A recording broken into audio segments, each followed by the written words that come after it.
Hi, seventh graders. So this is a little bit more difficult lesson. So what I wanted to do is just read through it with you and go over it a little bit. So hopefully you have a better understanding.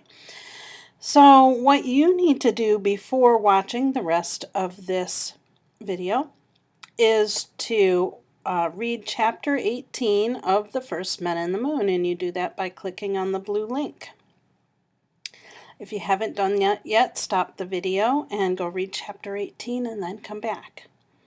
So we're going to start with some vocabulary. Galled means annoyed or having been provoked.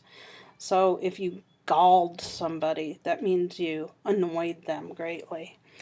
A parapet is a low protective wall or railing that runs along a ledge.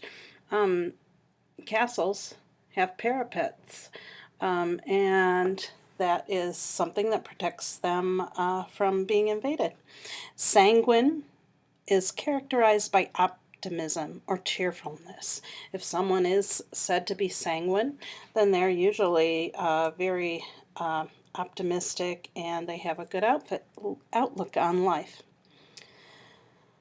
All right, let's go on to the theme as lessons learned. As chapter 18 of The First Men in the Moon opens, readers find themselves in the middle of the story's climax. Remember, a climax is the high point. Mr. Bedford and Mr. Caver have had a tremendous battle with the Selenites and emerged from the cave onto the moon's surface. Darkness and the icy cold are quickly approaching as our protagonist and his partner, remember that the protagonist is the main character, and his partner race against time to find the sphere.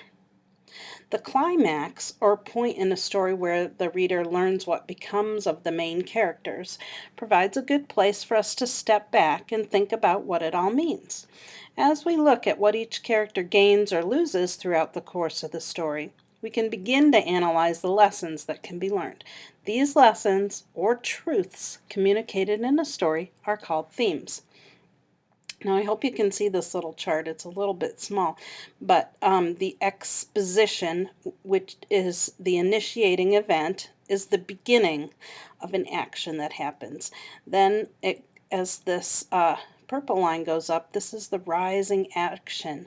This is building suspense to the climax or the high point of the action.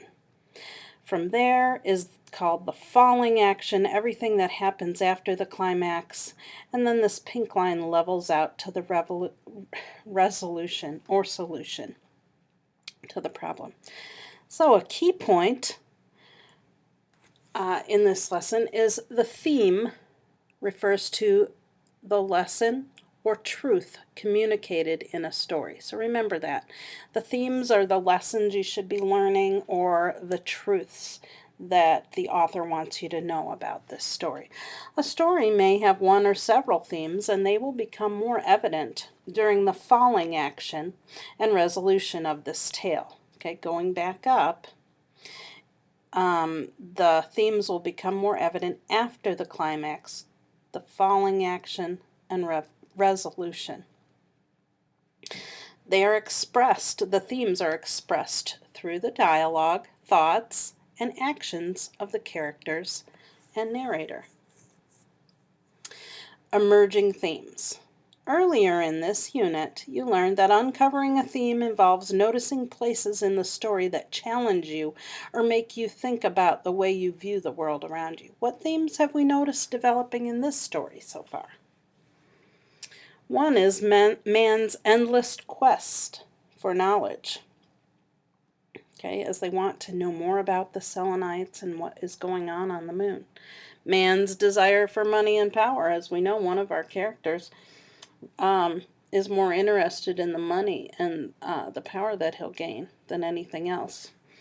And this text was supposed to be that teal color also. I'm not sure why it didn't come out that way. But anyway, the conflict between science and the church. And that's important in the story, especially at the time that H.G. Wells wrote this story. Okay, there was definite conflict between emerging science and what the church had always taught. Other themes we've noticed so far in this story is the problem of poverty, or being poor, extremely poor is poverty, and man's desire to explore the unknown. These 5 things are themes, truths that have been communicated throughout the story. So let's examine how H.G. Wells develops a theme of mankind's greed for money and power throughout the story. In chapter 1, Mr. Bedford becomes excited about the possibility of becoming rich through Mr. Cavor's invention. "Here's a substance," I cried, "no home, no factory, no fortress, no ship can dare to be without. More universally applicable than a patent medicine. There isn't a solitary aspect of it, not one of its 10,000 possible uses, that will not make us rich, Cavour, beyond the dreams of avarice." Okay, and avarice just means greed and wanting. Okay, so you're seeing the theme of greed for money and power. We see this theme again in chapter 3. Rights of preemption came floating into my head. Planetary rights of preemption. I recalled the old Spanish monopoly in American gold. It wasn't as though it was just this planet or that, it was all of them. Then in chapter 11, Bedford's intoxication leads him to compare their situation to the situations of others in history who have acquired riches and power through the conquests of other lands. "We must annex this moon," I said. "There must be no shilly-shally. This is part of the white man's burden." Should be burden there, it's misprinted, I'm sorry. "Cavour, we are satraps. Empire Caesar never dreamt. Been in all the newspapers. Bedfordisha, limited, unlimited, practically." So, he's drunk in there, so he can't really talk, but he's trying to show the theme of greed for power and money. Again, in chapter 18, Wells weaves in this theme. In the passage below, Mr. Cavour discusses his dilemma over having made a discovery that mankind will use for evil gain. "If I take my secret back to Earth, what will happen? I do not see how I can keep my secret for a year, or for even part of a year. Sooner or later it must come out, even if other men rediscover it. And then governments and powers will struggle to get hither. They will fight against one another, and against these moon people. It will only spread warfare and multiply the occasions of war. In a little while, in a very little while, if I tell my secret, this planet to its deepest galleries will be strewn with human dead." So he's talking about the theme of greed and money that could be used in a bad situation, used against the Selenites. As you can see, Wells has used the dialogues and thoughts of the characters in order to craft a theme of greed and power. A good reader will take note of this and other themes and observe how they are developed throughout the story. So now we're going to talk about writing an analysis of theme. Remember, a theme can be expressed in one complete sentence. As with any analysis you will write in literature, writing about theme requires you to form your own conclusions and support them with evidence from the story. Remember to present a logical defense of your view by choosing meaningful quotes from the text to support your ideas. Conclude your analysis with a discussion on how each of your examples contributes to the lesson learned throughout the story. Okay, so later on in the unit test, you're going to have to write about the theme. So here's how you do. Steps for writing about a theme. Choose a topic to focus on.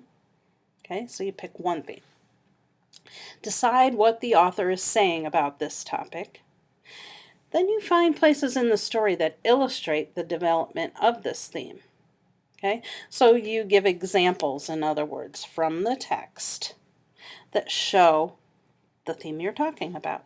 Then you conclude or end with a statement about how these instances support your theme. Okay, so that's all you're going to have to do. When you write about a theme, you pick which topic you're going to talk about, decide what the author's saying about it, You find examples in the text and you write those, and then you end by telling how these um, events that you picked tell about the theme. So let's review. Writers of fictional stories create meaning by revealing themes or lessons that a reader can take away from the book. Think about some of the great stories you've read. Chances are you've learned something about life and the world around you through the experiences of the characters. As you read The First Men in the Moon, try to be conscious of how Mr. Bedford's experiences could apply to your own life.